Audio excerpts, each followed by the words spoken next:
Aqui, tá? Bom, ok, já estamos gravando. Boa noite a todos e todas.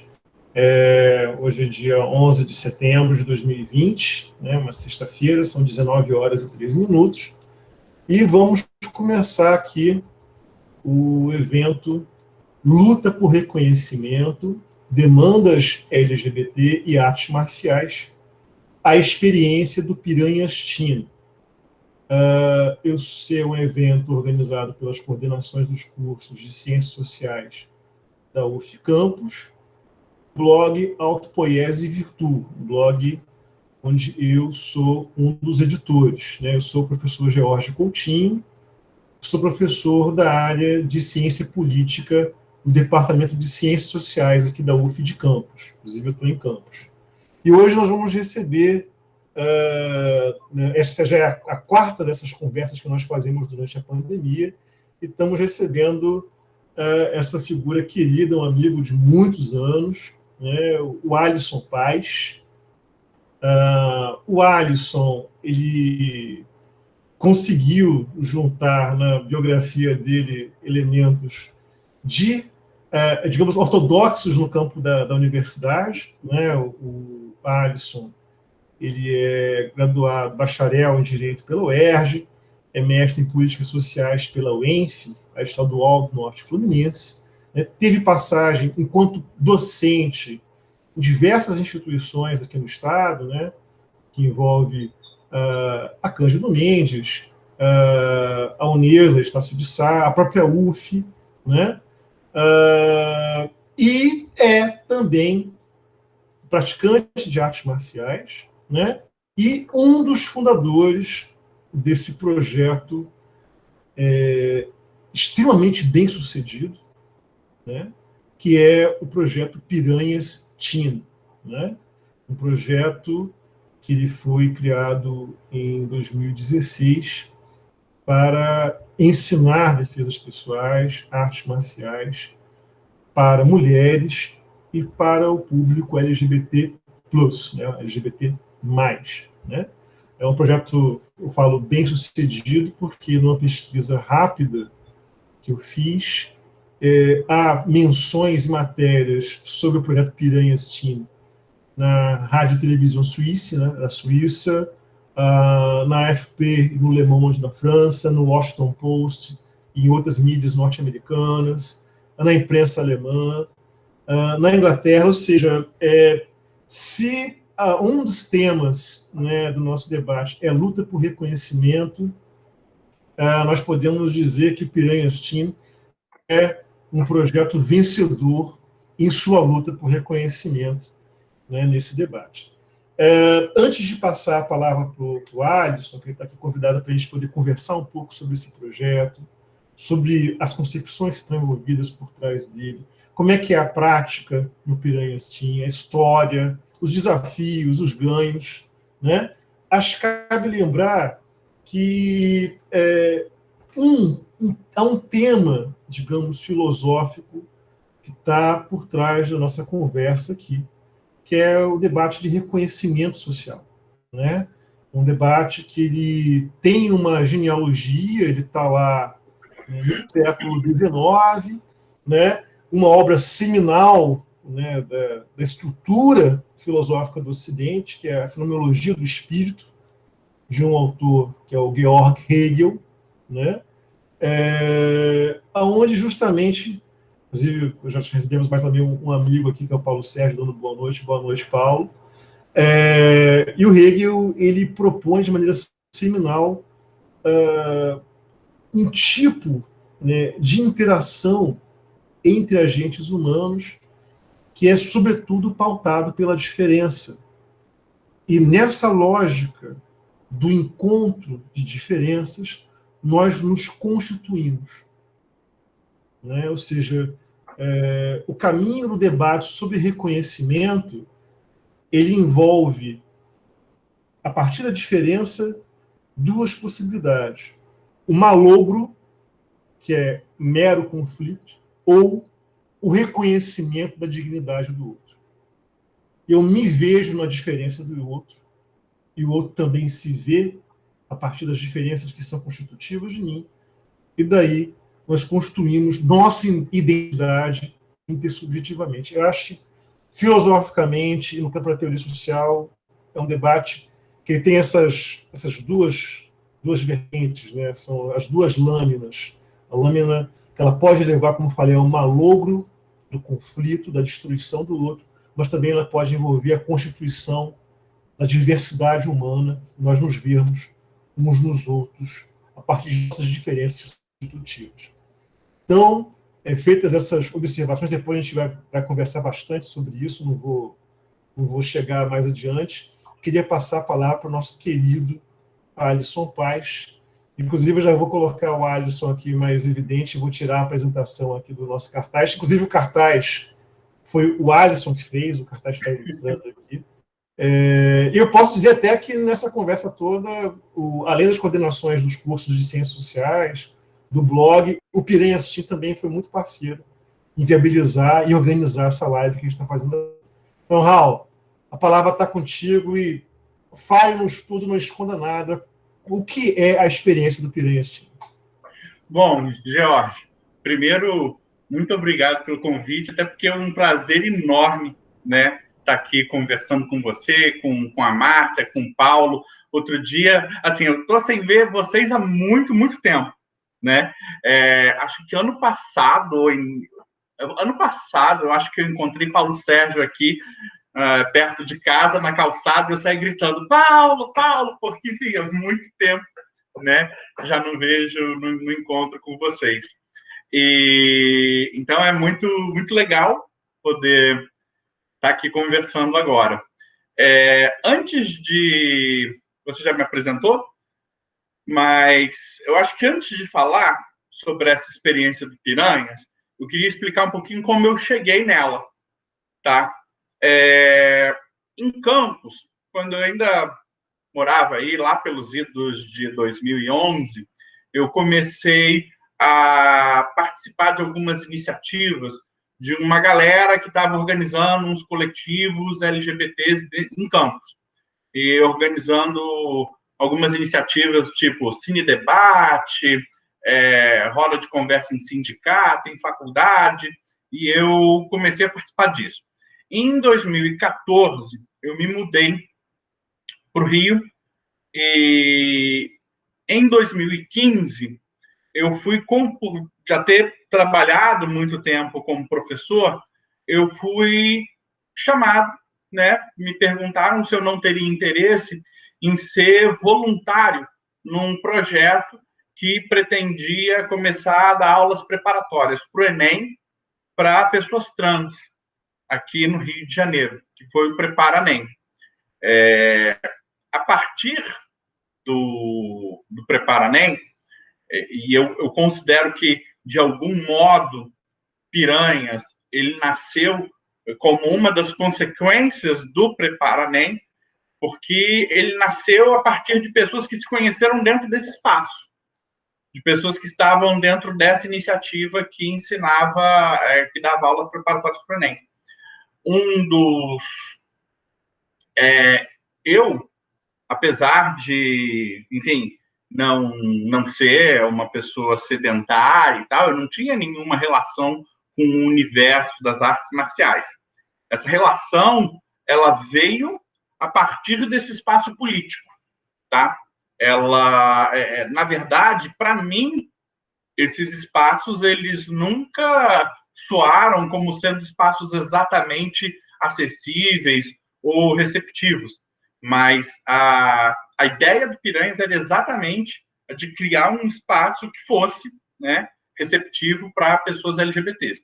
E aí, algumas pessoas que estavam, né, envolvidas no Prepara-Nem, moravam aqui perto, aqui pela Lapa, e perto da academia, onde a gente treina, e tiveram essa ideia de, poxa, a gente já está, né, realizando atividades para outras coisas, e por que a gente não pode pensar em algo voltado para a defesa pessoal? A gente tinha uma situação em que, na convivência com a galera trans, especialmente com as meninas trans, era muito comum as pessoas passarem na rua, enfim, e sofrerem ameaças, ofensas, e às vezes até agressão física mesmo, né? E assim, uma coisa bem gratuita. Então, a gente, naquele momento, pensou, a gente podia pensar em alguma coisa para, obviamente, não resolver, mas para tentar ajudar as pessoas a não ficarem tão indefesas em situações como essas. E aí surgiu a ideia de iniciar o Piranhas. Essa ideia foi, na verdade, do Thiago e da Lara, né? O Thiago era um dos voluntários, Lara era uma das meninas trans que era nossa aluna. Eles não se mantiveram, né, no grupo por muito tempo, eles ficaram algumas semanas, e aí, durante um período, o grupo ficou meio que, eu diria, meio que acéfalo. E só que eu achei que, assim, era uma ideia subversiva demais para deixar morrer na praia. Então, eu meio que assumi a frente de tocar, né, as coisas. A gente nunca teve algo muito planejado, porque o nosso acordo com a academia era apenas o seguinte, era o de que eles reservariam o horário e o instrutor e a gente traria alunos para que existisse a turma. Só que no primeiro momento, a gente teve uma quantidade significativa de alunos, depois a coisa rapidamente diminuiu para 2 pessoas, e aí era inviável continuar assim. E aí foi o momento em que eu comecei a investir em trabalhar nas redes sociais, em divulgar, fazendo colagens de cartazes, especialmente pela região centro da Lapa. Esse foi um momento em que, logo em seguida, foi um dos primeiros momentos que eu diria que a gente viralizou. Isso, a gente nasceu em agosto de 2016, no início de 2017, saiu uma matéria sobre a gente no BuzzFeed. A matéria, ela surgiu motivada por conta de um cartaz que eu tinha espalhado por aí, que o cartaz dizia assim, ei, viado, puta, trava, defenda-se, né? E aí chamava as pessoas para fazer as aulas de defesa pessoal, né? E esse cartaz, ele viralizou, gerou uma matéria no BuzzFeed, uma matéria na Carta Capital. Quando você falou sobre os jornais em que a gente apareceu, tem uma coisa que talvez seja um pouco curiosa. A gente praticamente não está na grande imprensa nacional, apesar da gente já ter aparecido várias vezes na imprensa estrangeira, né? Mas isso derivou muito também de uma decisão que a gente tomou lá no começo, que foi a decisão que a gente era procurado a gente foi procurado pela Globo, a gente foi procurado para ir para o programa da Fátima Bernardes, e a gente recusou.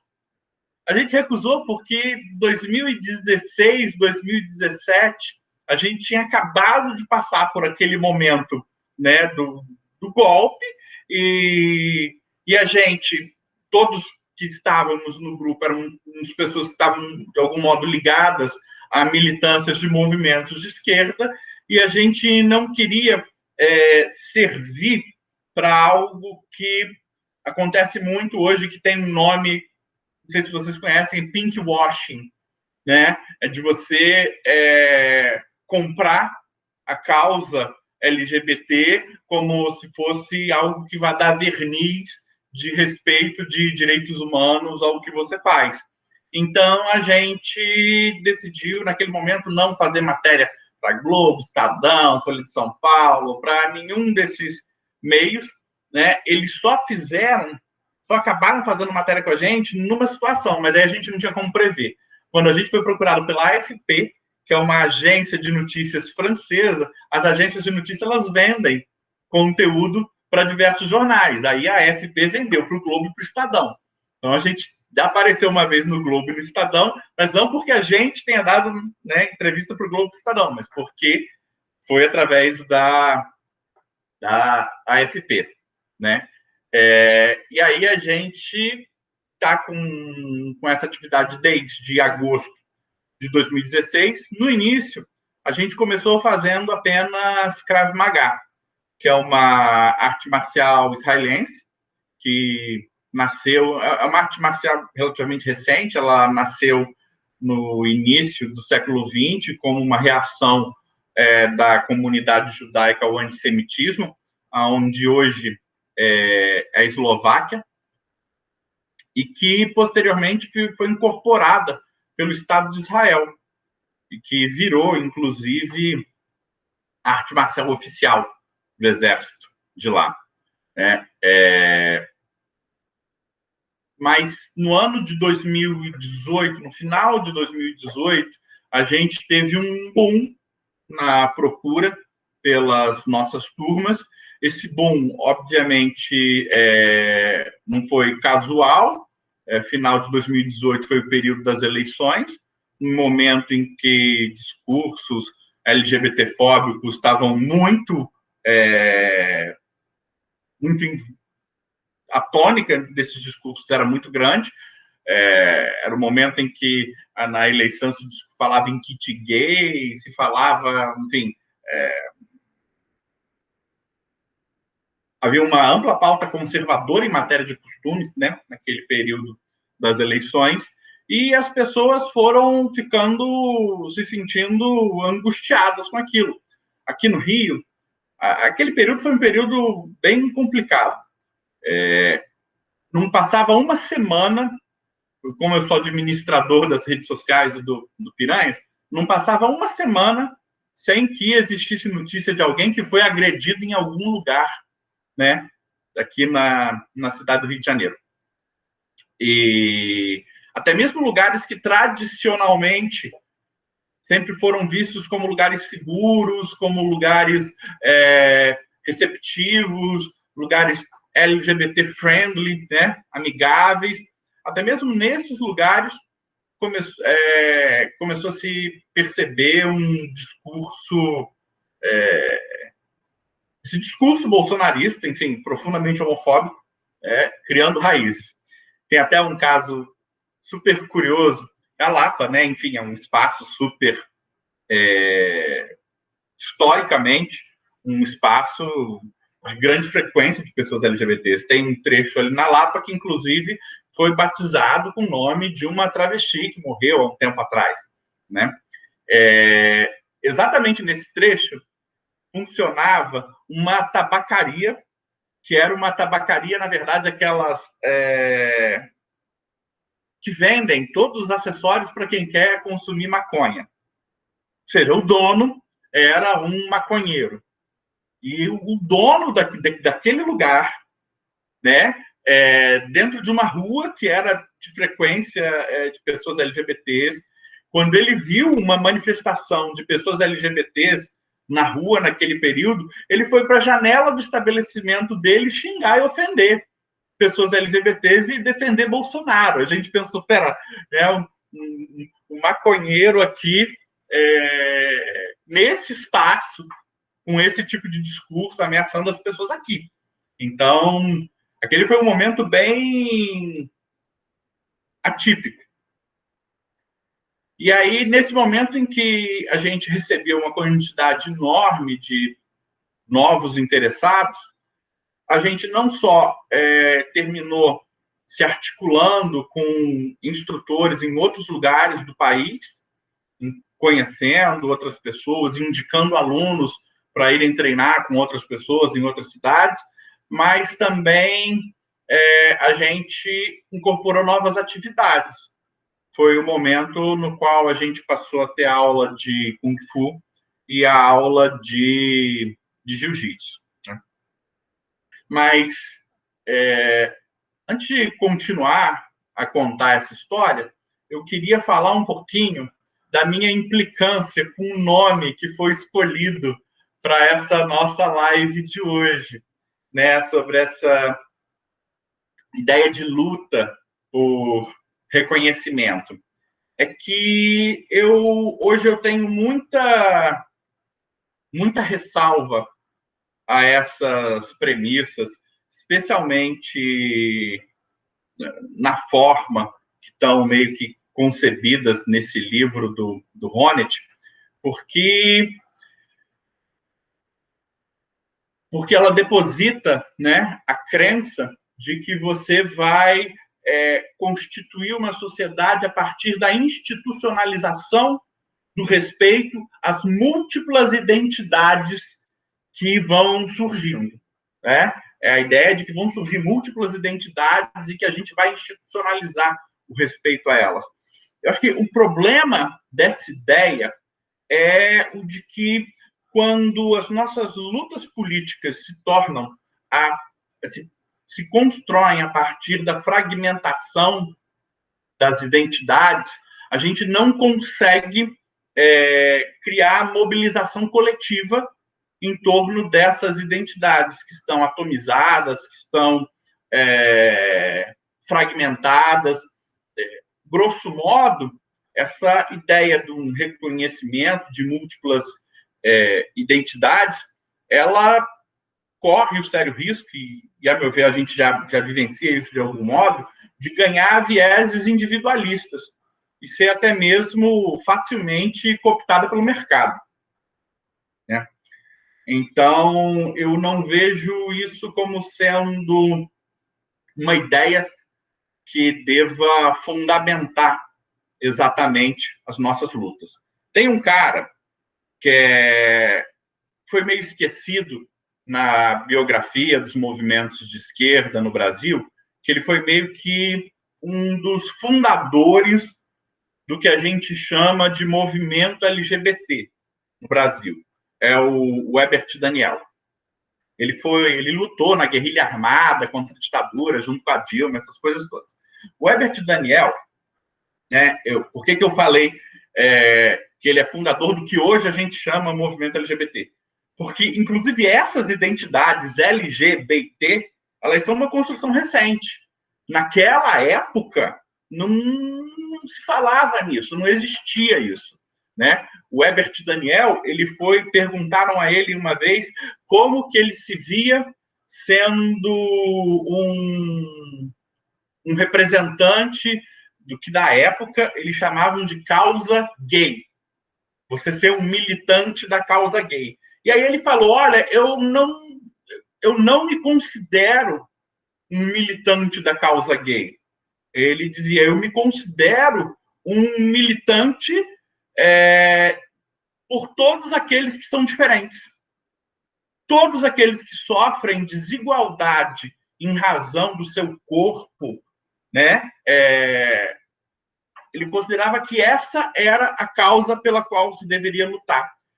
Todos aqueles que são diminuídos, que sofrem alguma forma de opressão ou discriminação em razão dos seus corpos, e aí ele incluía, né, mulheres, crianças, deficientes, negros, indígenas, todas essas pessoas, ele dizia que a luta dele era pelo reconhecimento de todas essas formas de diferenças, né? Quando a gente parte para... Hoje está muito em voga essa coisa de se promover identitarismos que vão reduzindo, vão criando identidades e subidentidades que, se você prosseguir, né, dentro daquele raciocínio, você vai chegar no indivíduo, você vai chegar no campo da idiosincrasia, né? Então, eu não acho que, como instrumento político, essa ideia de luta por reconhecimento das múltiplas identidades seja algo que contribua ou que ofereça qualquer resposta para os dilemas que a gente tem hoje, né? A gente, dentro do Piranhas, a gente, por ser um grupo diverso, a gente já teve que enfrentar situações nas quais alguém que é parte de uma minoria, por exemplo, é gay, reproduz algum tipo de preconceito, algum tipo de machismo, ou então o inverso, né? Também a gente já verificou mulher que treina com a gente fazendo um discurso LGBT-fóbico, ou então fazendo comentário de cunho racista, e por conta disso, a gente decidiu colocar esses temas em discussão e fizemos uma cartilha. Na época da cartilha, para decidir que temas iriam, na hora de decidir que temas iam ser abordados, surgiram discussões do tipo: não, tem que falar sobre assexualidade, sobre pansexualidade, sobre queer, sobre isso, sobre aquilo. Eu virei e falei: olha, a gente está tentando criar um documento que vai dialogar com pessoas que estão fora da nossa bolha. Se a gente decidir entrar, né, num nível de detalhes identitários dentro dessa nossa cartilha, para esse público que a gente está querendo atingir, que a gente vai dialogar, isso vai ser inacessível. E então a gente, de algum modo, se manteve, né, preso a sigla LGBT, né? Apesar da gente reconhecer que hoje já se incorporaram várias outras identidades a isso, tá? Inclusive, e aí me lembrou aqui agora uma outra coisa que eu acho muito pertinente para essa nossa discussão, inclusive a coisa da identidade queer, né? Tem um cara que é muito legal, que escreve uns textos, ele pode ser definido como se fosse um pensador ou um filósofo. Ele é brasileiro, mas ele costuma não falar queer, ele fala queer, né? É o abrasileiramento da ideia queer, da ideia norte-americana do estranho, do bizarro. Mas ele tem um texto muito legal sobre a ideia de apropriação desobediente da violência. Apropriação desobediente decolonial da violência. Que é a ideia de que o mundo em que a gente vive produz condicionamentos, né, sobre nossos papéis sociais, sobre o papel social dos nossos corpos, e que essas minorias oprimidas, e no caso ele se refere a gays, negros, quilombolas, né, devem se apropriar do uso da violência, porque a leitura social que se faz dessas pessoas, desses corpos, é permanentemente a leitura de quem é vítima da violência, e nunca a de quem é capaz de praticá-la, né?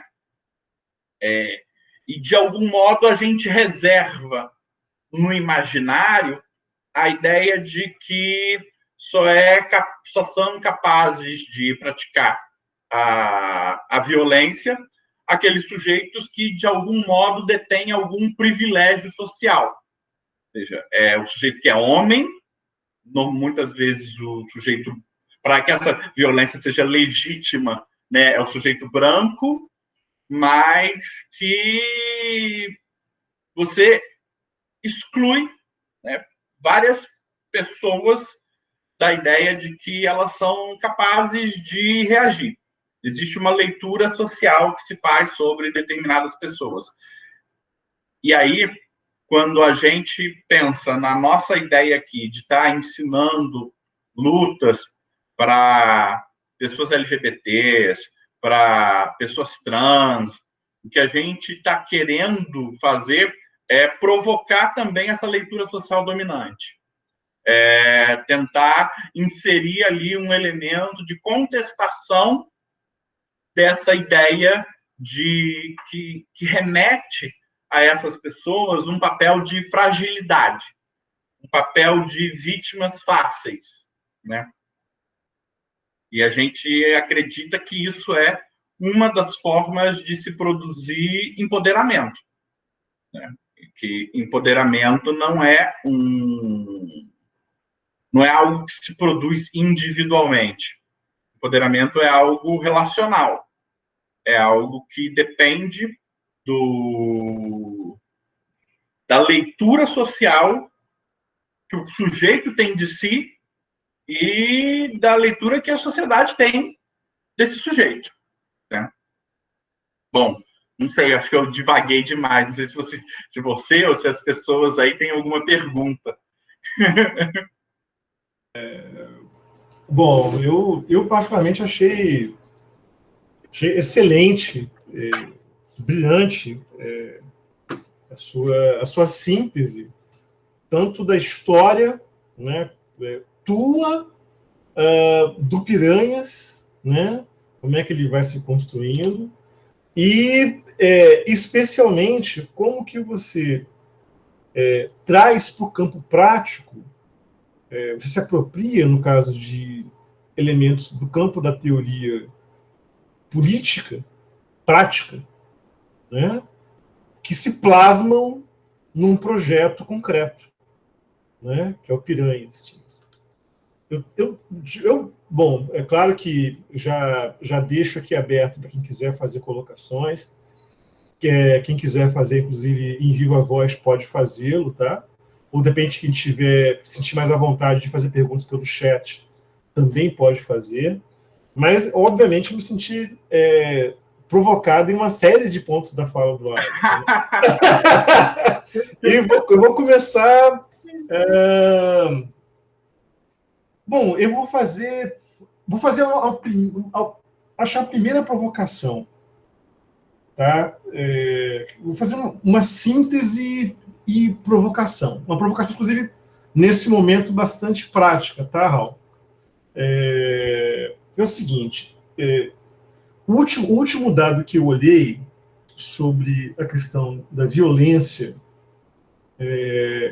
contra os grupos LGBT, eu acho que o último levantamento que eu olhei, ele trabalha com dados de 2017, né?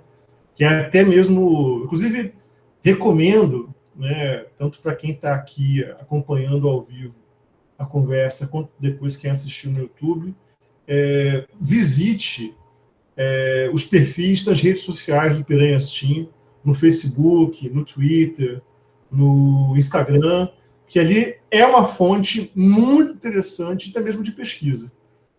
Para quem quiser conhecer um pouco mais, vale a pena olhar lá, até para poder olhar dados e tudo mais.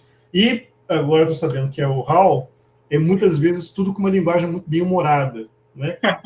Abordando questões muito sérias. Ali não há realmente espaço para o bom humor, e não se trata disso, mas em outras tantas ocasiões as redes sociais são até muito divertidas. Mas, pegando esse ponto triste da realidade brasileira, esses dados de 2017 apontavam mais ou menos uma vítima de violência por hora, né? Isso de 2017. Né? Uma pesquisa que foi feita pelo pessoal da Fiocruz, da Federal do Rio Grande do Sul, né, usando dados do SUS. Né? Eu tenho dúvidas se neste 2020, óbvio que pode ter acontecido até mesmo um refreamento da violência urbana por conta da pandemia. Né? Isso tem acontecido de maneira geral no campo da violência no Brasil por conta dessa ocorrência. Né? Mas talvez antes disso eu tenho a hipótese de que talvez tenha até aumentado a violência contra a população LGBT, né, após a síntese feita para essa pesquisa. Talvez tenha ido além de uma vítima por hora, né, do campo LGBT. Justamente sabendo da gravidade disso, inclusive uma coisa interessante, né? Nesse momento nós temos aparentemente um aumento da violência doméstica, né, que obviamente também contempla a população LGBT. Diante desse quadro, que para mim é uma tragédia brasileira, né? Uma das tragédias, na verdade, nós estamos falando do plural. E você falou sobre a questão da grande mídia nacional, né? E eu compreendi perfeitamente, né? O contexto, inclusive, e a decisão política de não dialogar com esses atores. Mas será que, em termos táticos, estou falando em termos, é aquela coisa de Clausewitz a Lenin, né? Tático é tático, estratégico é estratégico. Tático é curto prazo, estratégia é longo prazo, né? Será que, em termos táticos, diante, como eu falei, desse tipo de cenário trágico, triste, e que deve ser combatido no campo da violência, né, contra esses agrupamentos, será que, de repente, não seria de importância, né, em termos de divulgação, de enfrentamento, dialogar com esses atores, por exemplo? Então, a gente já teve que reenfrentar essa discussão, porque no ano passado, um cara do G1, né, um dos portais da Globo, nos procurou para fazer uma matéria, e aí, né, como, enfim, a gente já estava dentro de um contexto de governo Bolsonaro, a gente já estava dizendo, olha, sim, se de algum modo isso puder contribuir, talvez já vale a pena. E aí sendo bem sincero, eu já me mostrava favorável a produzirmos essa entrevista para a Globo, naquele momento, assim, ponderando as circunstâncias, não considerando que fosse exatamente o tipo de aliado político. Enfim. Uhum. Só que naquele momento surgiu uma outra preocupação dentro do grupo. As pessoas ficaram dentro do grupo com receio de que esse tipo de exposição maior pudesse atrair mais, o que a gente costuma hoje em dia chamar de haters, ou até mesmo possíveis agressores para os arredores dos espaços onde a gente treina. Veja, algumas pessoas não se sentiam seguras em estarem treinando num lugar reconhecidamente LGBT que tivesse a visibilidade de estar de tamanha de estar aparecendo na Globo, né? As pessoas temiam de fato isso. Eu não sei o quanto esse temor, ele de fato, ele seria fundado. A gente já passou por outras situações em que a gente recebeu ameaça pela internet, coisas assim. Eu já tive até que fazer ocorrência policial pelo crime de ameaça, mas a gente nunca teve nada disso se concretizando, né? Então, eu acreditava que não era algo que encerrasse de forma real esse tipo de risco. No passado, especialmente aqui na cidade do Rio de Janeiro, e aí eu estou falando década de 90, era relativamente comum que praticantes de jiu-jitsu eles estivessem em grupo e para praticar violências variadas e que incluíam, né, tinham como entre seus alvos prediletos pessoas LGBTs. Isso era algo bastante comum na década de 90. Existia uma rua em Botafogo que tinha vários bares, estabelecimentos que eram frequentados por gays.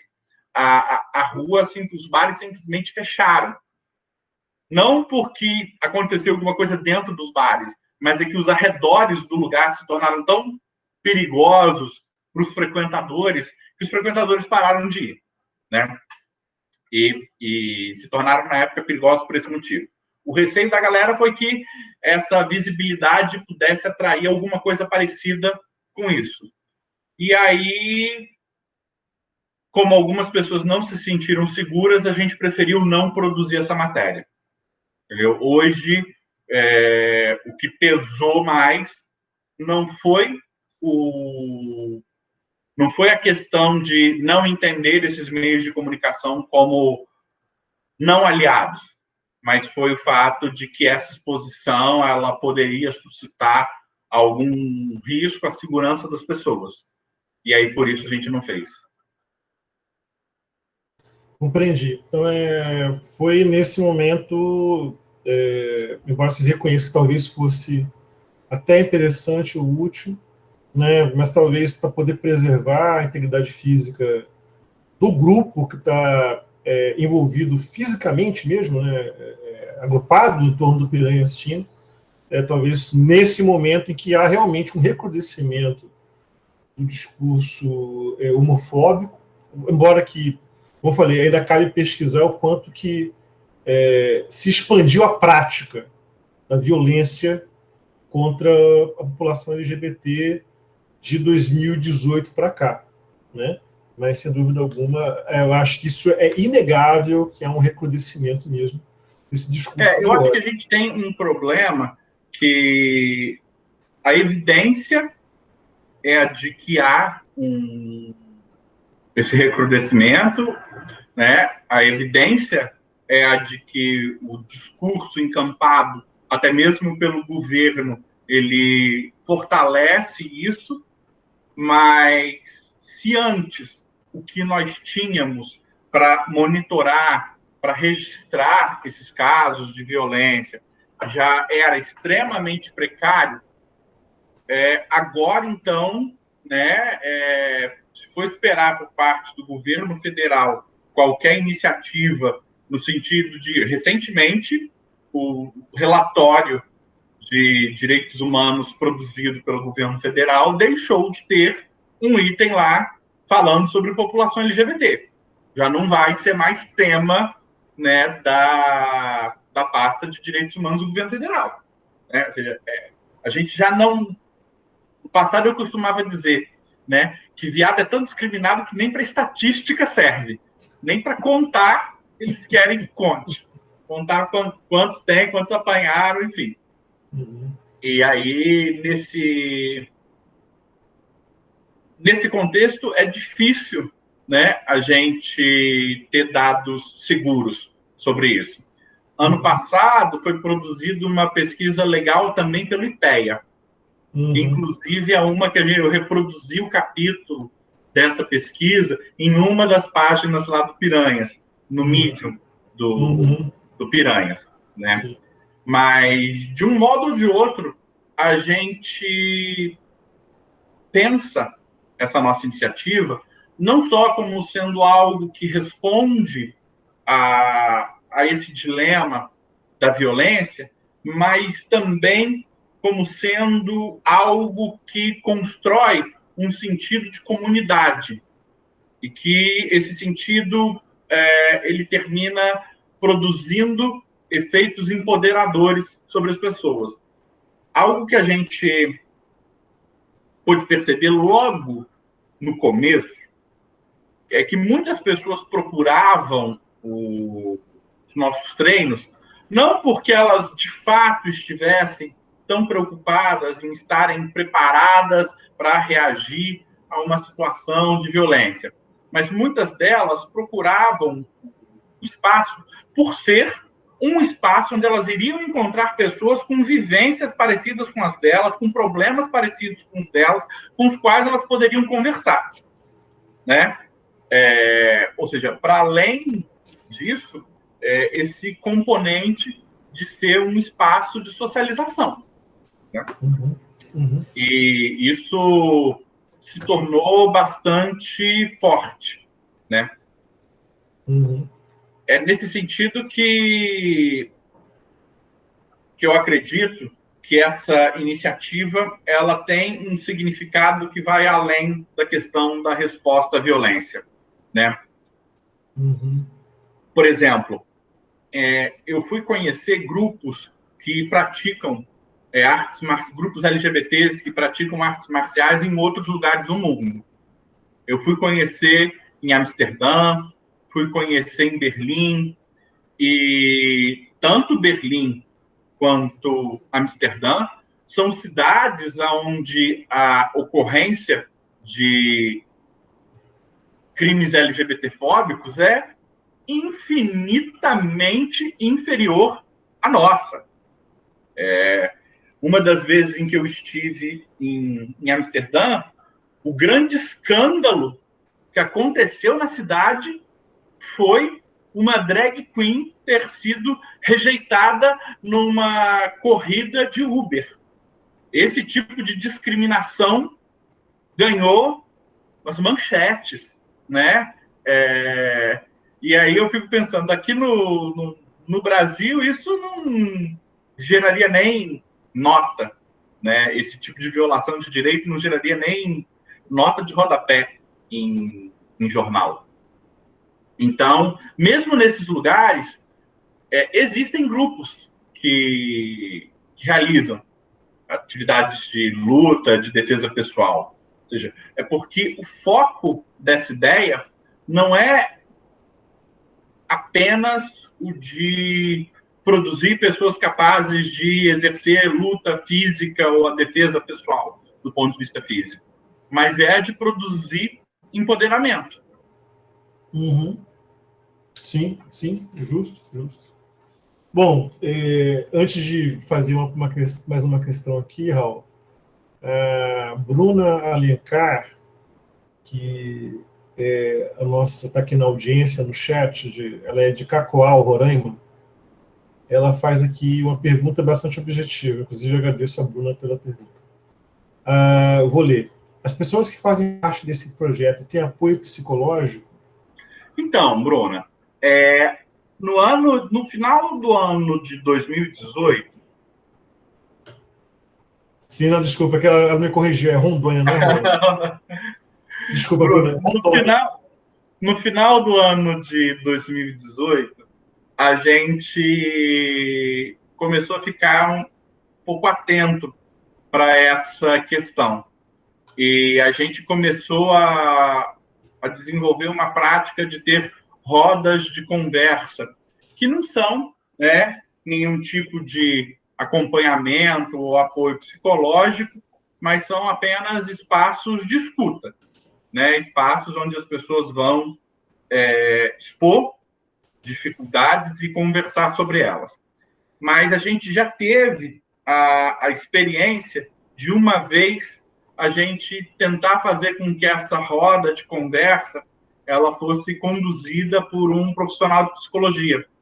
A gente chamou um profissional de psicologia para conduzir a roda de conversa. A gente fez isso no início do ano passado. O evento se chamou Autocuidado em Tempos de Ódio, né? E nessa ocasião específica, a gente fez algo acompanhado por psicólogo. Mas a gente tem as dificuldades de uma iniciativa que não conta com nenhum tipo de apoio externo, com nenhum tipo de financiamento. Então, a gente não teve, né, pelo menos naquele momento, condições de dar continuidade a essa experiência de estar acompanhado por psicólogo, tá? Mas a gente já fez isso e a gente pensou em repetir em outros momentos, esbarrou em outras dificuldades, outras demandas, né? Bem, eu queria agradecer. Sim, a Bruna está comentando aqui no chat. Comentários assim são importantes, de escuta, né? Só o fato de escutarem um outro já é de grande ajuda. A gente agradece, Bruna. Fica à vontade de fazer outras questões também, enquanto a gente estiver aqui rolando a live, você pode ficar à vontade no chat, tá bom? E também, se quiser também fazer pergunta de viva voz, sinta-se convidado. Raul, agora, bom, a gente está tudo muito tranquilo, né? Tá tranquilo. Eu vou fazer o seguinte, agora é uma provocação mesmo. Eu compreendi a sua crítica me parece uma crítica muito certeira a isso que nós estamos chamando genericamente de identitarismo. Né? E eu acho que você, ao fazer essa crítica,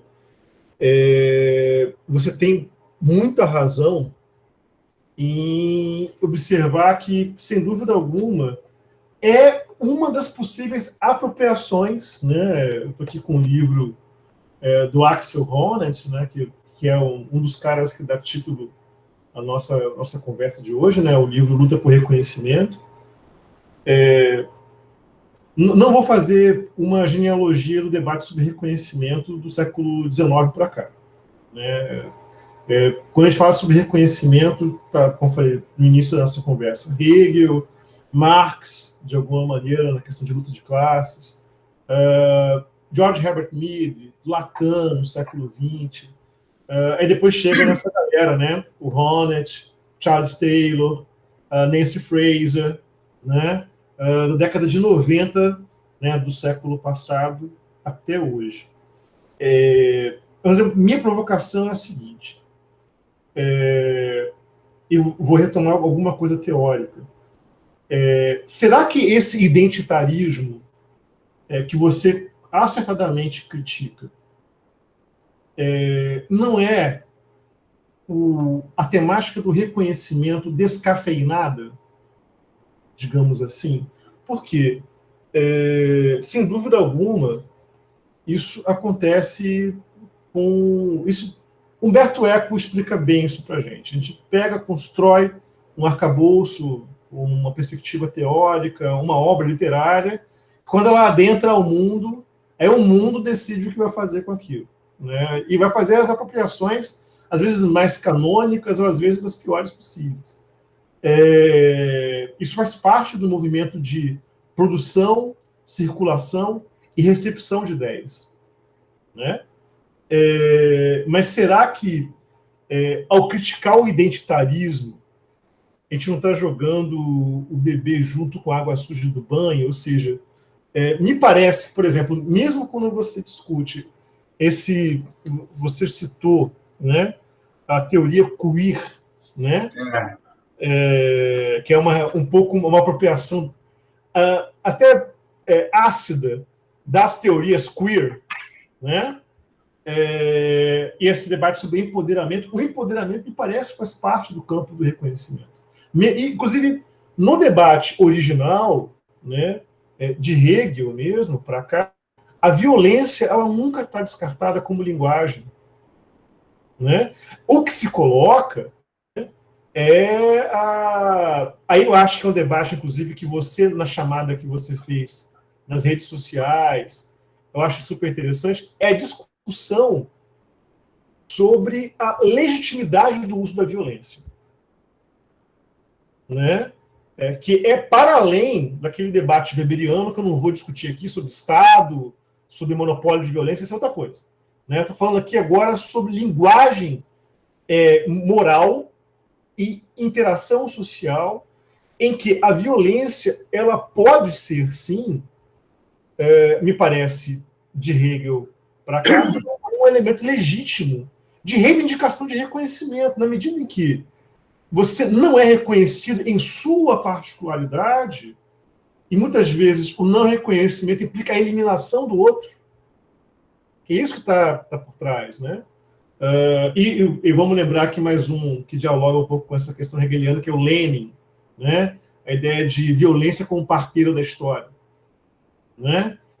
Eu acho que esse debate realmente desse identitarismo, que ele realmente é muito fragmentário, que trabalha com interações quase que os indivíduos como querubins, ou seja, dá para fazer sem ter porrada, eu acho que é ignorar a história humana tal qual ela é. Mas, como estou dizendo, eu acho que talvez a sua crítica ela é certeira, mas ela talvez envolva uma recepção possível, né? E como eu falei provocativamente, descafeinada, porque eu detesto café descafeinado, não tem nenhum problema quem gosta, tal, mas acho super sem graça, descafeinado do debate sobre reconhecimento social, que ele envolve, inclusive, uma dinâmica tão grande, né, de interações possíveis, intersubjetivas e até mesmo físicas, né, em que a violência ela é contemplada, mas que ela, em última instância, ela não abre mão de mudanças estruturais. Ela não é somente uma autoafirmação narcísica egóica, né, daquilo que supostamente os agentes individualmente gostariam de serem reconhecidos, embora que você tenha até legitimidade, mas isso não faz movimento coletivo. Né? Tipo assim, estou fazendo essa provocação, esse diálogo, na verdade, né? Tentando apontar para outros elementos que a teoria fornece, que essa recepção frágil talvez não dê em conta. Né? E, sem dúvida alguma, eu concordando plenamente com você, ocultam, né, esse elemento emancipatório que eu acho que está no fundo da tua fala. Né? Eu acho que esse é um ponto, inclusive, que vai até muito além, né, da temática LGBT. Né? Eu acho que é o debate sobre a reinvenção de utopias, a reinvenção da emancipação humana, né? Que ela contempla elementos que eles não podem ser identitários, porque são estruturais. Como dizia o Fanon, envolve reconhecer os condenados da Terra, que somos todos nós, de alguma maneira. Uns outros mais, outros menos, mas somos. Não, eu super concordo com essa ideia de que a gente não pode estar reduzindo essa discussão à questão de uma fragmentação de identidades.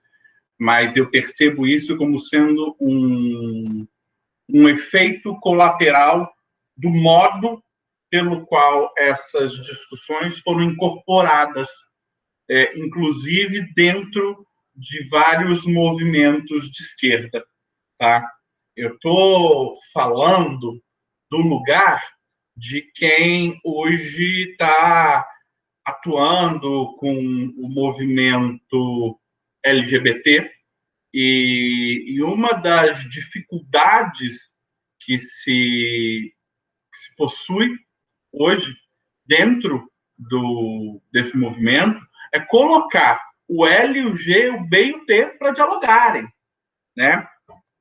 E a gente perde uma energia gigantesca, né, em fazer algo que eu costumo apelidar de Olimpíadas das Opressões, em que a gente vai discutir, né, quem é o mais oprimido, né?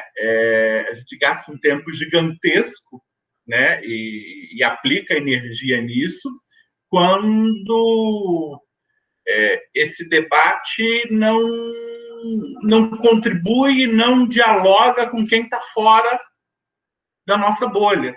Tá? Quando eu levantei o exemplo do Herbert Daniel, quando ele falava que eu não sou militante do movimento gay, eu sou militante em prol de todos aqueles que, por alguma diferença, né, são marginalizados, são discriminados. O que eu estou tentando dizer é que eu não estou negando a existência de múltiplas identidades, mas que eu acredito que eleger as identidades como como as grandes bandeiras políticas, é um grande tiro no pé, porque as identidades, enquanto bandeiras políticas, elas não produzem mobilização da coletividade. Elas produzem, quando muito, a mobilização das pessoas que se consideram pertencentes àquela identidade específica. Tá? Então, eu acho que esse é um dos problemas que Por isso eu não acho que a gente possa, de fato, fazer uma crítica genérica ao identitarismo, mas a gente pode criticar as versões mais individualistas dessa ideia, né? Eu vou contar uma coisa que aconteceu na semana passada que foi muito curiosa. né? A gente discute muito com uma galera gay de direita, né? É um problema, assim, crônico. A gente brinca que se realmente um dia surgir a ditadura gay, os primeiros que a gente vai mandar para o paredão são esses, entendeu? São os primeiros. Mas tem um cara em São Paulo, candidato por um partido de direita, que ele está se apresentando como candidato da diversidade, né? E é um cara rico, que é casado com outro que é produtor de festas só para a alta sociedade paulista e tal. E aí, uma jornalista o entrevistou e ela foi muito provocativa. Ela disse assim: você se diz candidato da diversidade, defensor das minorias, mas vendo as suas fotos nas redes sociais, você só tem fotos com pessoas brancas, de classe alta, não sei o que lá. Aí, então, pode-se dizer que você é um candidato das minorias brancas? Perguntou isso pro cara. Assim, eu morri de rir, né?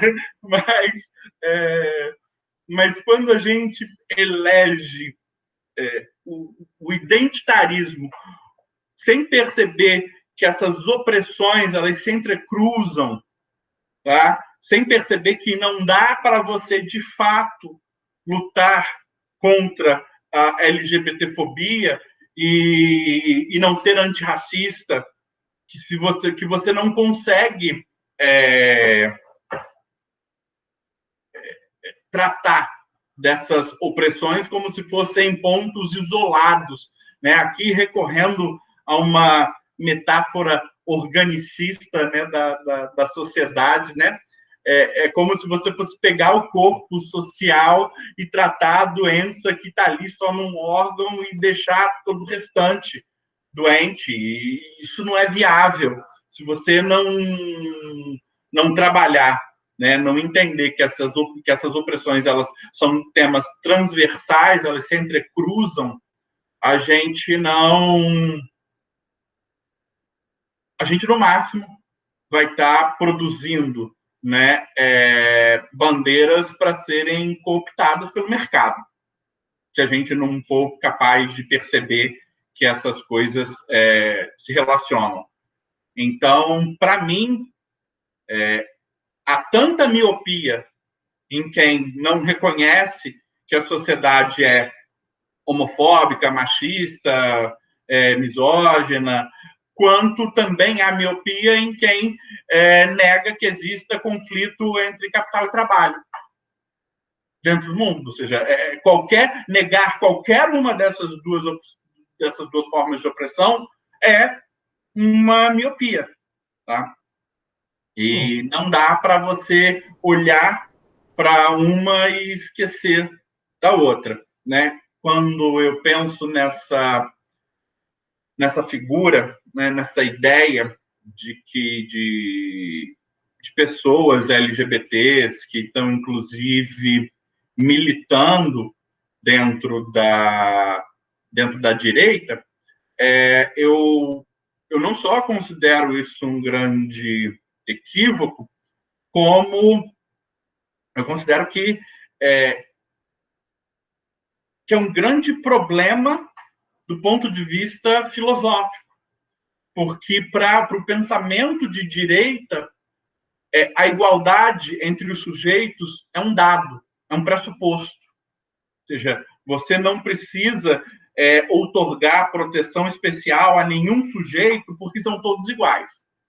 São todos iguais, eles vão se distinguir pelo seu mérito, enfim, dentro desse pensamento de direito.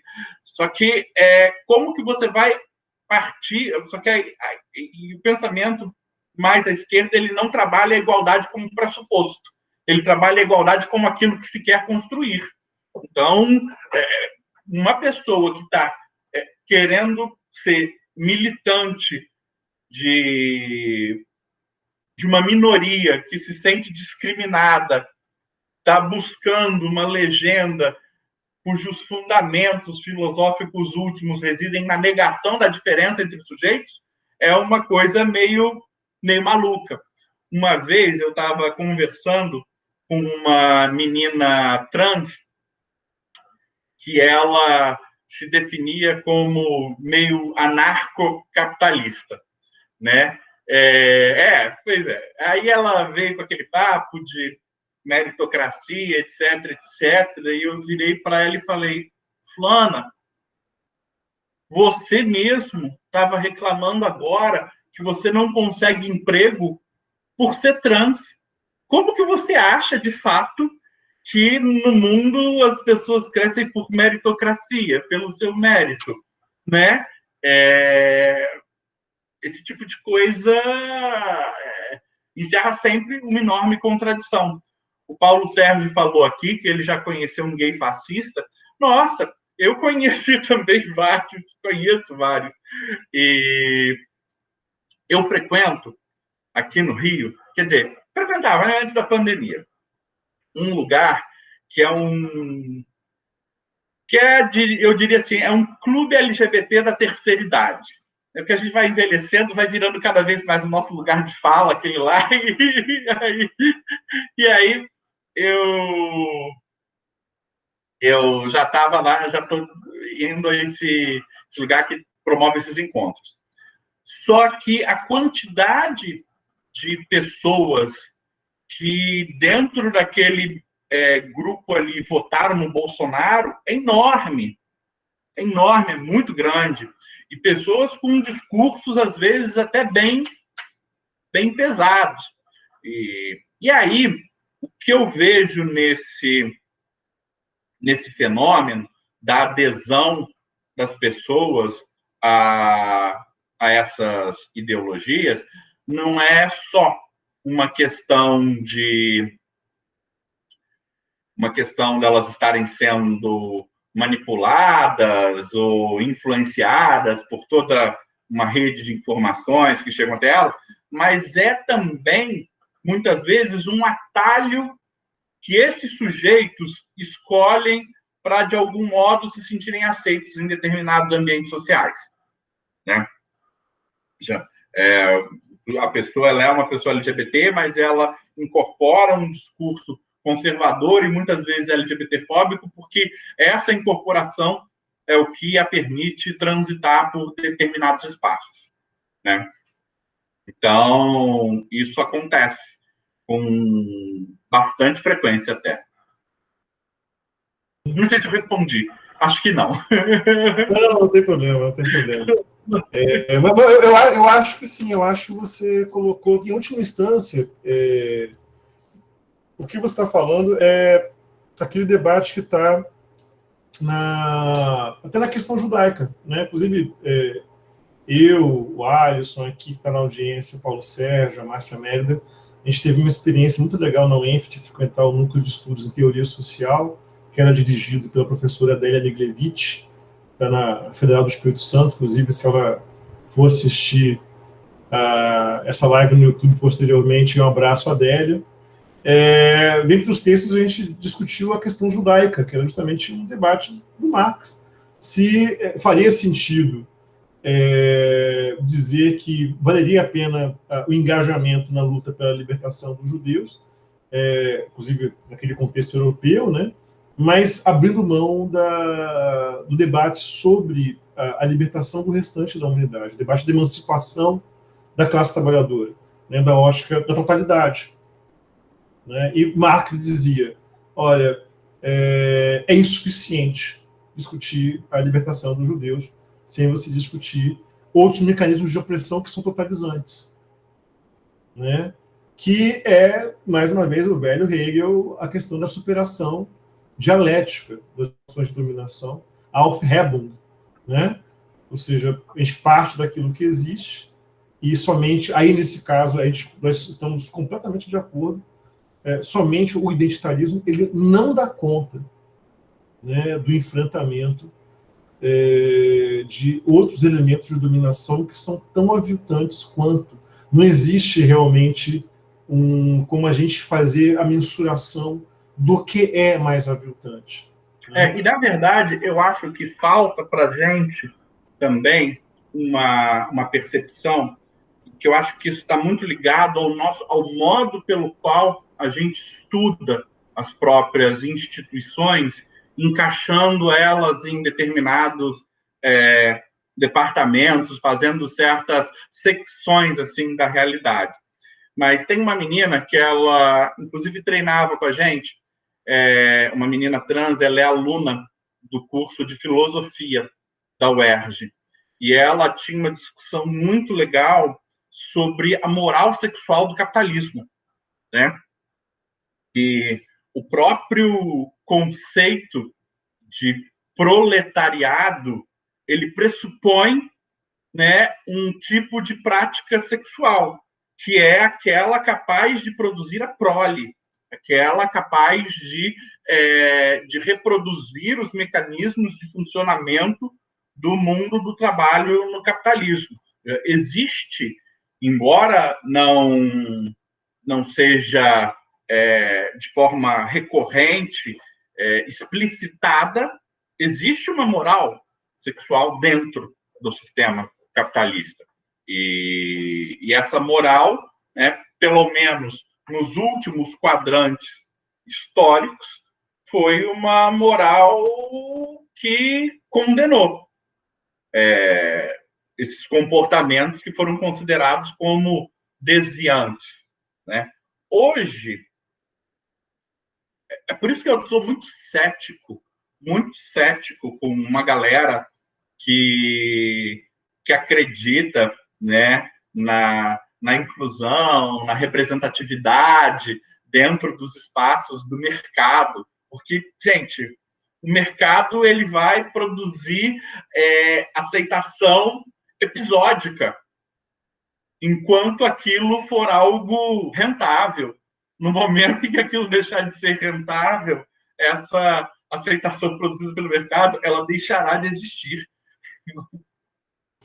O mercado e o arroz que o diga, né? O Paulo Sérgio, que está aqui no chat, fez uma pergunta, Raul. Ele, inclusive, é uma questão, gente, já são 8h25. Eu vou fazer a questão do Paulo Sérgio, vou repassar para o Alisson. Depois é um momento de alguém, inclusive quem quiser fazer algum tipo de questão ainda, aproveita esse momentozinho, porque acho que já deve encaminhar para o fechamento, tá? Se não tiver mais perguntas depois dessa do Paulo Sérgio, a gente faz um balanço final e a gente encerra a live, né, mais ou menos no tempo que a gente havia predeterminado. Então vamos lá, pergunta do Paulo Sérgio. Raul, gostaria de fazer uma pergunta. Como você vê os usos do conceito de lugar de fala no debate público hoje? Como o Piranhas Team se apropria desse conceito? Olha, isso é complicado. Pergunta difícil. Porque o que acontece, Paulo? Eu comentei há pouco que a gente construiu, né, dentro do grupo, uma cartilha na qual a gente tratou das discriminações, das opressões que o grupo se compromete em combater para que o espaço seja um espaço seguro, um espaço de diversidade, frequentado por várias pessoas. A gente entendeu que existem determinadas discriminações que não são admitidas lá. Nós não estamos dizendo que não são discriminações que não vão acontecer, mas que elas, se acontecerem, elas serão discutidas e repelidas. Mas a gente, inclusive, na cartilha, a gente, antes de falar sobre a listagem lá dos preconceitos que a gente se compromete a combater, e a gente vai lá, começa falando de racismo, machismo, transfobia, lesbofobia, homofobia, bifobia, etarismo, classicismo, xenofobia, e está faltando o quê? Vou lembrar depois. O que é? Tem sorofobia também, que é preconceito contra portadores do HIV. Enfim, tem esse catálogo lá. A gente teve, na época que a gente construiu essa cartilha, uma preocupação com o método. Ou seja, quem vai dizer o que é transfobia? A gente provocou a participação das pessoas trans que estão no grupo, dizendo, olha só, para você, manda um e-mail para a gente dizendo aí o que você considera que é transfobia.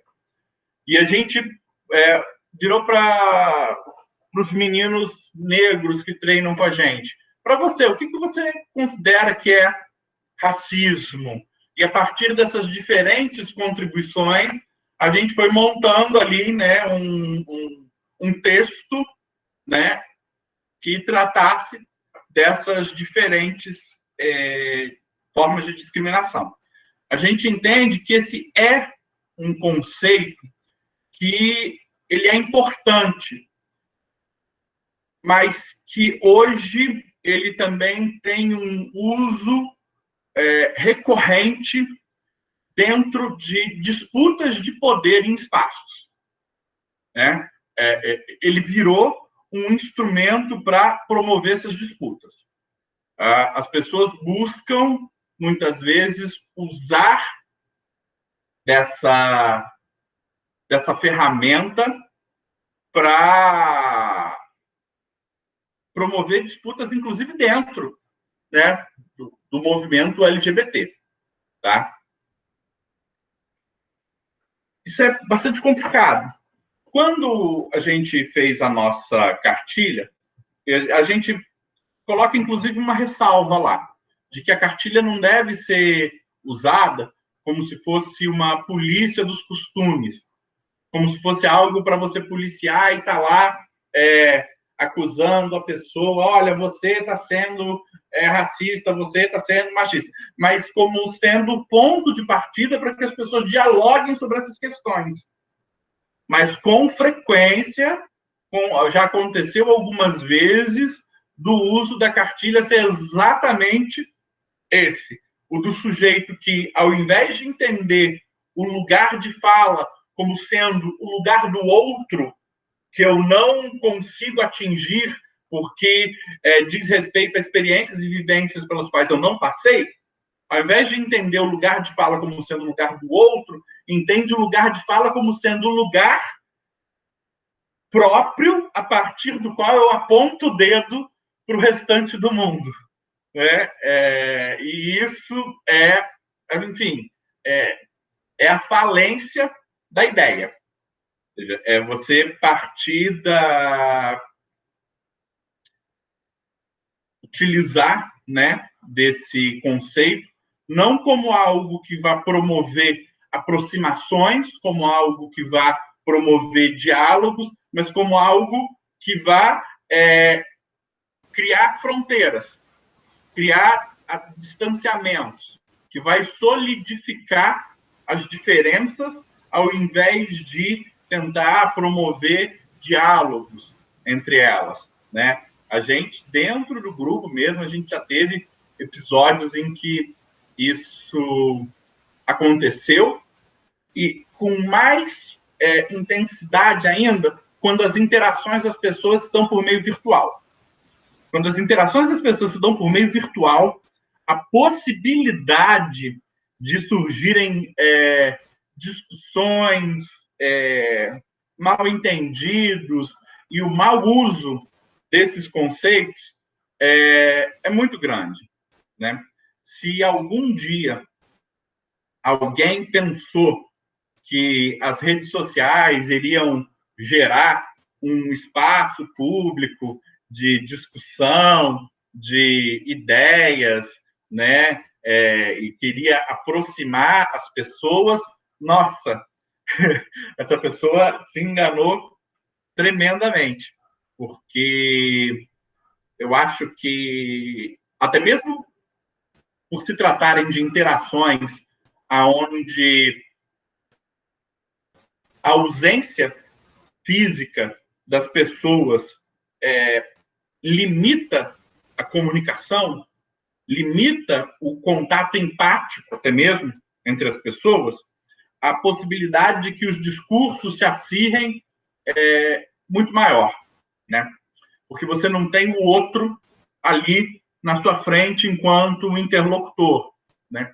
Então, essa ideia de lugar de fala, ela é extremamente importante à medida em que ela nos possibilita compreender que existem elementos da vivência do outro, os quais eu jamais terei acesso. Usar de um vocábulo que eu sei que na filosofia pode ter um significado bastante específico, mas eu vejo a ideia do lugar de fala como o reconhecimento de que o outro é um permanente devir, de que eu não conheço as experiências do outro e de que eu não sei para onde essas experiências irão, mas que eu tenho que reconhecer, né, exatamente essa condição, exatamente reconhecer que o mundo do outro é esse devir ao qual eu nunca vou ter acesso com total. Ou seja, o lugar de fala é importante nesse sentido, mas ele é muito ruim quando ele é utilizado unicamente como arma para promover disputas de poder. Eu acho até que a gente deveria urgentemente ter uma palavra que fosse capaz de definir esse uso deturpado desse conceito e de tantos outros, né? Por exemplo, eu já vi, né? Eu já presenciei situações em que pessoas arguíram LGBTfobia, mas elas não existia ali LGBTfobia. Eu vou dar 2 exemplos que não me comprometem muito, né? Há algum tempo atrás, uma menina lésbica, né, bolsonarista, fez campanha para o Bolsonaro e tudo mais, ela alegou ter sofrido lesbofobia num bar aqui no Rio, foi agredida e tal. Ela chegou aí na delegacia fazer uma ocorrência dizendo que a agressão que ela sofreu foi por LGBTfobia, né? Só que ela se Detalhe, a maior contradição dessa história. Ela, como boa bolsonarista, negava que existia LGBTfobia, negava que existia essa discriminação, mas ela foi lá na delegacia dizer que sofreu lesbofobia. Só que depois mostraram os vídeos, né, do circuito de câmeras do bar e mostraram que não foi nada com motivação lesbofóbica. Ela estava armada, com uma arma na mão, ela ameaçou o cara no bar com a arma e foi nesse momento que partiram para cima dela, né? Ou seja, a pessoa se apropria de algo que é legítimo, de uma bandeira que é legítima, para fins absolutamente ilegítimos. Isso acontece com o conceito de lugar de fala, isso acontece com vários outros conceitos, como LGBTfobia, racismo, machismo, enfim. Então, eu acho que a gente devia ter uma expressão que fosse capaz de definir isso. A gente não fala que, sei lá, não existe mansplaining, gaslighting, uma série de expressões que definem usos deturpados da fala. Eu acho que a gente tinha que ter uma expressão para definir isso. Uma expressão para definir o momento em que a gente pega bandeiras políticas legítimas e as desvia com alguma outra finalidade. E o lugar de fala é um conceito que frequentemente sofre com isso.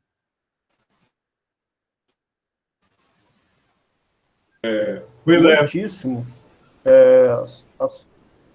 Pode falar, Paulo. Desculpa.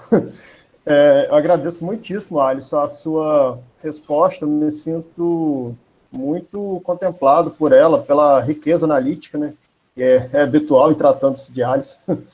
E eu perguntei por que... Não, mas assim... E eu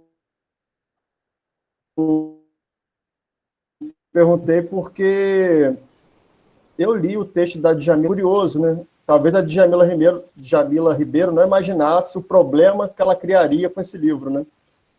Não tanto pelo conteúdo do livro, que é um livro muito, muito rigoroso, sabe?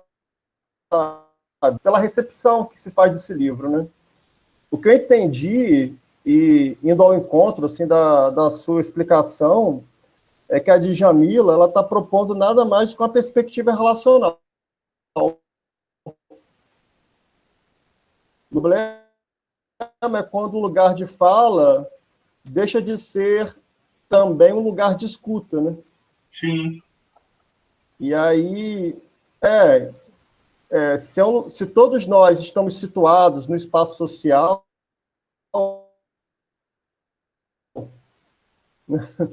todos nós temos uma perspectiva social que pode, em algum momento, ser comparada numa comunicação, comparada a outras perspectivas, numa comunicação que seja plural, numa comunicação que seja inclusiva, né? A pior coisa para o debate público, né, de um grupo, ainda que este grupo expresse uma demanda legítima, né, uma causa legítima, né? Acho que a própria lógica do debate público se perde um pouco, né, com esses abusos,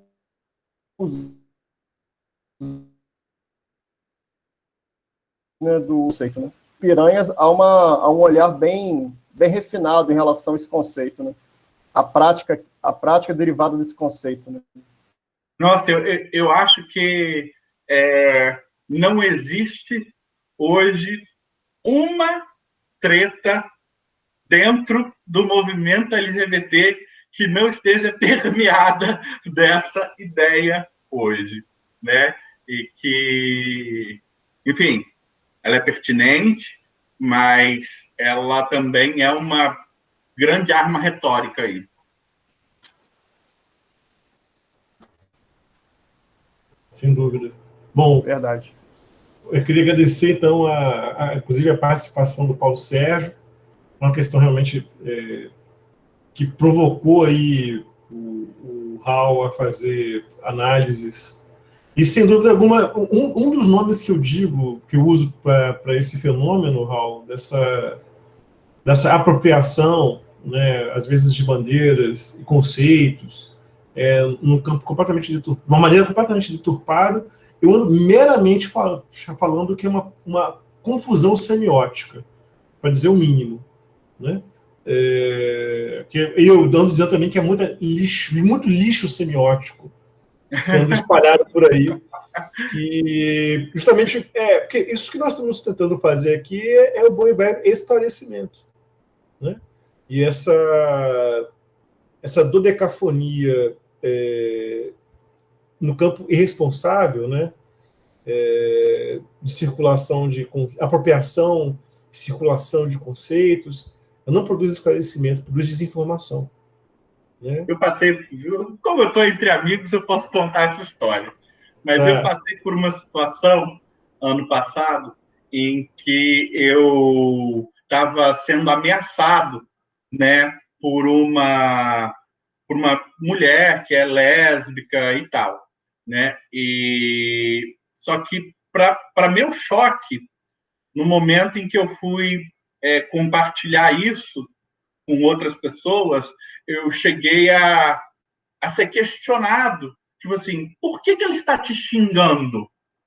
Né? O que ela está dizendo aqui que você é um viado misógino? Por que ela está dizendo isso? Tipo assim, a premissa era: se você é homem, né, alguma coisa você fez de errado para ela estar te xingando assim. Eu fiquei, pera, que merda é essa? Entendeu? Mas, enfim, é enxergar essas situações conflituosas como sendo um a priori a partir de uma escala de opressões. E aí você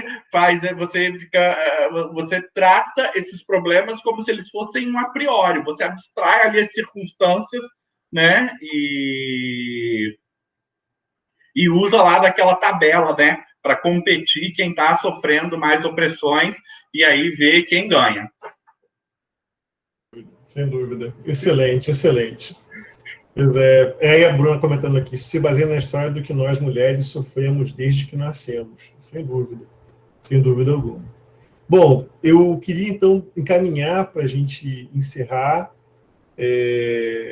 passar para o Alisson fazer as considerações finais dele, mas eu já digo que eu estou bastante satisfeito, né, a gente conseguir fazer um papo desse sem ter intercorrências, como tem acontecido em outros eventos, né? Inclusive de agressões, etc. A gente conseguir fazer um papo amistoso, né? Sobre questões tão sérias, né? Eu acho que já é um ganho, sim, mas eu queria passar para o Alisson fazer o encerramento dele, depois a gente passa para mim e eu faço o encerramento geral, a gente encerra a gravação. Mete bronca, Raul.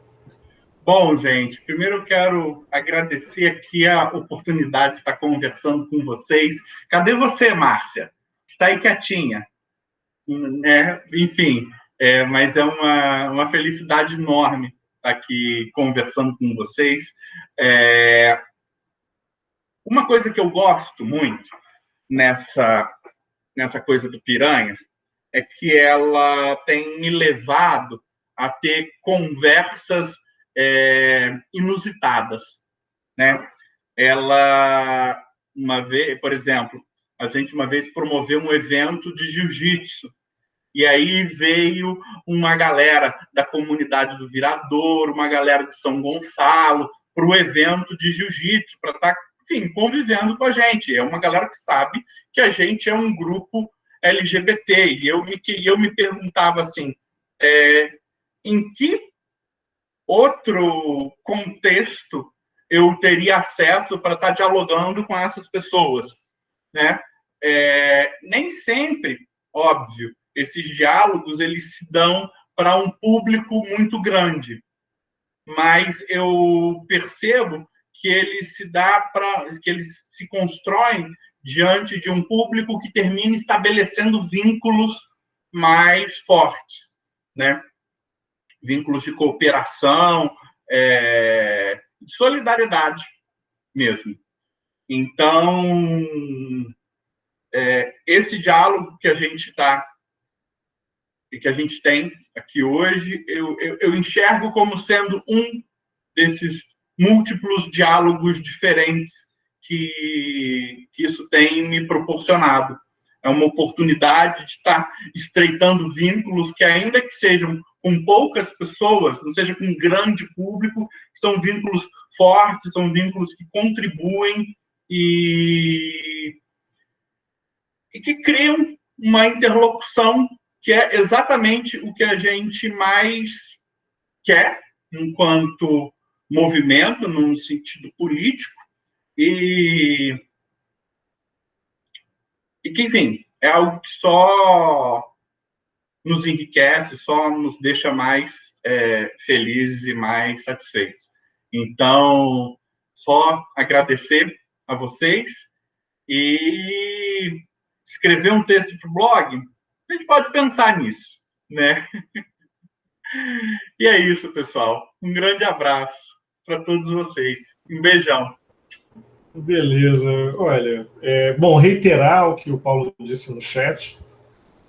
O blog está aberto, né? Também as redes sociais do blog estão abertas também para a gente poder divulgar o que vocês fizerem no Piranhas Team. Eu acho um projeto admirável. Eu me lembro que a gente conversou, Raul, no início do ano, não sei se você lembra. Até falei para você, de repente, se haveria a possibilidade de você vir aqui a campus para poder conversar com os estudantes de ciências sociais, né, sobre, de repente, a experiência do Piranhas Team. De repente, eu acho um projeto tão importante e que ele conversas como essa, mesmo que sejam realmente a miúde, né, elas produzam a semeadura de que outras pessoas em outros pontos do Brasil repliquem projetos como o Piranhas Team, né, que são inclusivos e geram empoderamento. E a gente que já experimentou o campo das artes marciais, a gente sabe que isso desenvolve uma outra consciência corporal, uma outra consciência de si, autoestima, enfim, tem uma série de vantagens que valem a pena, né? Reitero, o blog está aberto, também queria agradecer você dispor, né, do seu tempo, né, para essa conversa generosa que nós tivemos hoje. Infelizmente, nós temos um grande problema, que a gente não esgotou pauta, né? Tinha uma série de outras questões que valeria a pena discutir, até mesmo sobre artes marciais e tudo mais, mas eu acho que como uma primeira carta de apresentação está de excelente tamanho. Eu espero, né, que em próximas ocasiões a gente possa refazer essa conversa, né, de repente até mesmo ou pessoalmente ou de novo, né, usando as tecnologias de comunicação remota, para a gente colocar essas questões que são tão importantes e e nos humanizam, né, no momento, eu acho, tão trevoso, né, que nós todos vivemos na conjuntura política no Brasil e em vários lugares do mundo. Bom, queria agradecer às pessoas que estavam aqui com a gente até agora. Quem quiser certificado, já indiquei aqui onde vocês podem buscar, mandando e-mail para o autopoiesevirtua@gmail.com. E muito obrigado, né, por esse encontro enriquecedor nessa sexta-feira. Né, agradeço mais uma vez ao Raul, a todo mundo que esteve presente, e já vou começar aqui a interromper a gravação, e aí sim a gente pode falar besteira.